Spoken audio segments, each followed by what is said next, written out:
Hi everyone, and welcome to our weekly portion here at eTeacherGroup.com. This week's portion is Va'etchanan, and it can be found in the book of Deuteronomy, from chapter 3, verse 23, to chapter 7, verse 11. Let us open the Torah scroll and meet our portion. Va'etchanan el Adonai ba'et hahi lemor.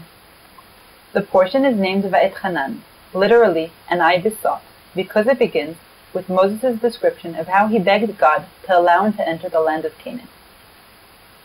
Let us understand the first verse together.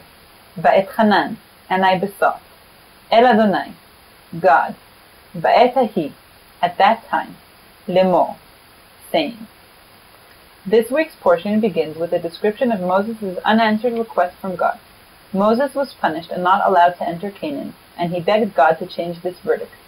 God refused, and told Moses that he could only view the land from afar. Moses then goes on to a long description of the value of the laws the Israelites received from God, and the high regard they will be held in by the nations for keeping them. He warns them not to be tempted by any form of idolatry, and to keep the unique covenant God made with them. Moses stresses that there is a clear link between keeping the covenant with God and the well-being of the people. This well-being includes a successful conquest of the land of Canaan. Moses then sets apart 3 cities on the east bank of the Jordan as refuge cities. Moses gathers the people of Israel and reminds them of the Sinai covenant. He tells them that the covenant was not made only with their forefathers who were physically present, but with the entire nation, and repeats the 10 commandments given at Sinai.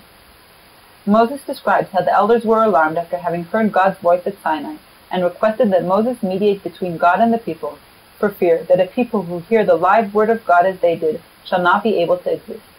God agrees to this request, and Moses continues to fill this role and is told to encourage the people to keep God's laws. In Deuteronomy 6, chapters 4 to 9, Moses commands the people to love God.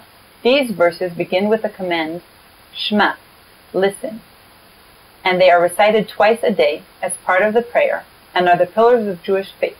They are also written in different religious artifacts, such as tefillin and mezuzot. Moses describes to the people how they will arrive in a country already developed by others, built cities and homes, cisterns already hewn, and many crops already planted. He stresses that the Israelites must be cautious and not forget their covenant with God and remember the Exodus. The people are commanded not to make any covenants with the local Canaanites when they arrive there, and to destroy all signs of idolatry. They are also forbidden to intermarry for fear that this will tempt them towards idolatry.